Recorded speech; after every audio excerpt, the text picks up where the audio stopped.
My name is Manalisha, and today's conversation is going to be all about startups. Joining us is Siddharth Ramasubramanian, the founder and CEO of Hello Tempayy. Hello Tempayy is a conscious food venture that seeks to address the nutrition gap in the Indian vegetarian diet. Tempeh is an ingredient that's made from fermenting whole soybean. Hello Tempeh is available online in multiple cities across India. Now, an e-commerce business obviously comes with its own share of pros and cons.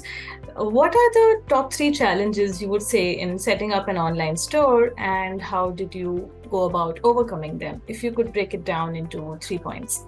Now, when you launch a new product category in a market like India, and you're a startup, you're not a large FMCG company, one of the most efficient ways to do it is through e-commerce, okay?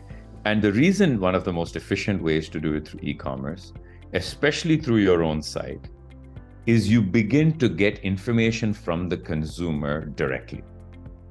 So I know who are the first 1,000 people that bought me. I know what they bought.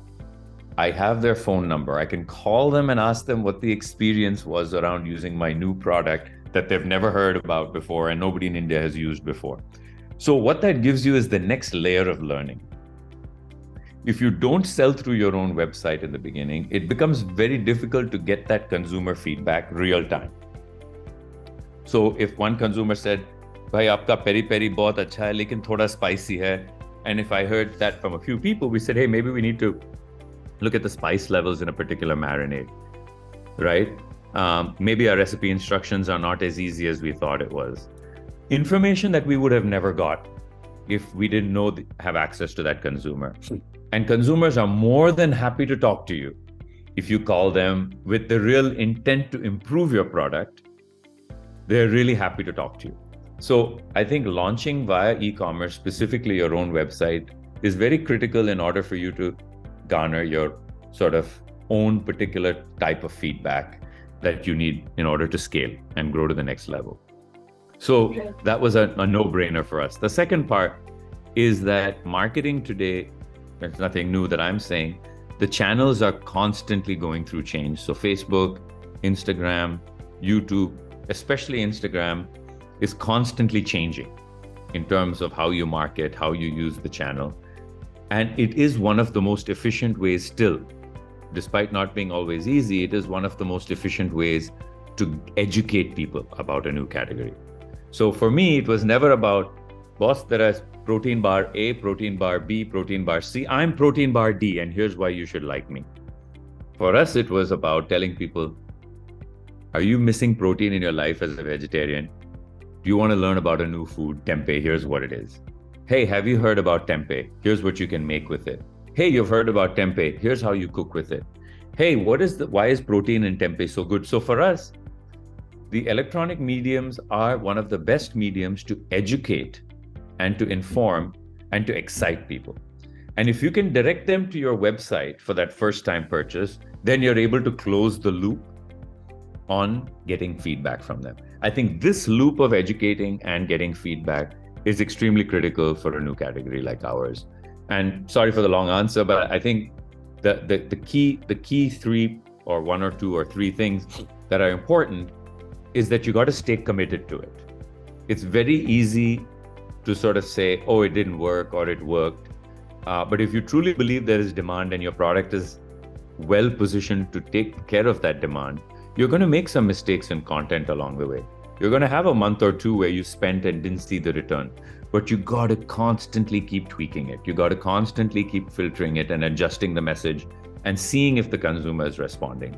So yeah, to me, it's almost a must-have if you're looking to set up a new category.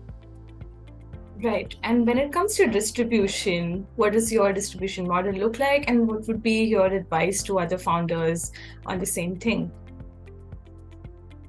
My advice would be, rightly or wrongly, would be do e-commerce first in order to get the feedback. Develop relationships with the right e-commerce platforms.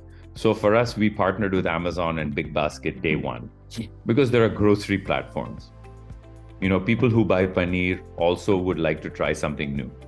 Tempeh. So for me, we needed to go to places that were selling. Big Basket sells a lot of paneer.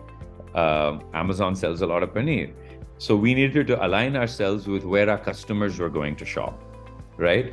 And it allowed us to learn and allowed us to see what kind of business we were able to do based on the marketing we were doing. The next thing I would recommend is to step into quick commerce, which is the Instamart and the Zeptos of the world. And the Instamart and the Zeptos of the world are critical because the younger, more sort of agile, e-commerce friendly consumer is living in those platforms, right? There is a consumer that doesn't plan for groceries anymore. They don't need to, right? If they want some of the basics, they order it. By the time they go from the office to home, it's already there, right? So there is a younger generation of consumers who, oh, by the way, are also more likely to try a new category. So the people who are younger and more likely to try a new category, the people who are buying groceries, especially in our business, it became critical to do e-commerce followed by quick commerce.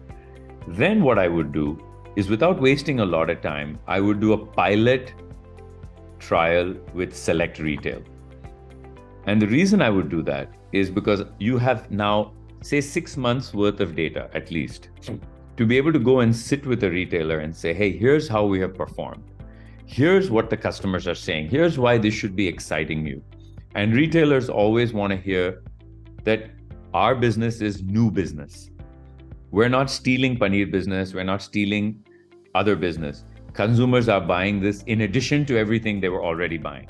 So it's new revenue, it's incremental revenue, and we can prove it to you. Here's what we did with Big Basket, here's what we're done with Amazon, here's what we're done with Instamart, and so on. So the retailer gets more comfortable, because it's really important to pilot retail to understand how the non-e-commerce customer is reacting to your product. Because they come, they look at the shelf, do they ignore you? Are you visible? Are you doing sampling? If you're doing sampling, did they like the sampling? What questions did they ask? Did they feel comfortable buying it? So your learnings through your site, your learnings through other e-commerce platforms, and then your learnings through physical retail will give you that omni-channel learning. And once you get that omni-channel learning, then you decide where you want to push the gas more. Am I going to go platform heavy, retail heavy, all three heavy, my website and retail? But those decisions differ by brand and differ by product. And for us, that's exactly what we did, is we went sort of step by step, didn't get too excited, didn't try to grow too fast, but really create a model that we're now scaling up on. So what did you eventually decide? What are the platforms that you are currently playing in? So we're currently on practically all the e-commerce platforms. So we started in Bangalore. We spent about 3-4 months, and then we moved to Hyderabad. Then a few months we moved to Chennai, and then we stay put in 3 cities. We did not move. Everybody said, no, you should expand, you should expand. We said, no, we're not. We want to get our production right, our quality right, our market understanding right. We want to pilot retail. We want to see all of that. So we ended up being in Amazon, Big Basket, Instamart, Zepto, Nature's Basket, and a few other retail chains like Namdari's and so on. And once we got 1 year behind us, we said, now we're going to go to Mumbai, and we're going to do it in a big way. Then we went to Mumbai and said, okay, now I'm going to be in 50 retail stores and all the e-commerce platforms. Let's see how the West and how this Mumbai market reacts. Once we saw tremendous response from Mumbai, we said, okay, so it's not just in the South, it's also in a market like Mumbai, makes logical sense. Now we have proof that this product and this category will work in India, is working in India, and we're seeing loyal customers buying it again and again and using it as a staple. When an entrepreneur needs to build that confidence in their own product, whether it takes 6 months, 12 months, 18 months, that the product market fit is solid. Because once you get the confidence that the product market fit is really good, then you can put all the pressure in the world to scale, right? Don't scale don't scale too early, don't wait too late, wait till, and part of it is data, and part of it is an entrepreneur's instinct going, yeah, a lot more people like this than don't like this. And 30-40% of my sales are coming from repeat purchases. I think we're onto something. Then we went from 4 cities to 12 cities in 3 months. So it took us 16 months to get to 4 cities, and it took us 3 months to go from 4 cities to 12 cities.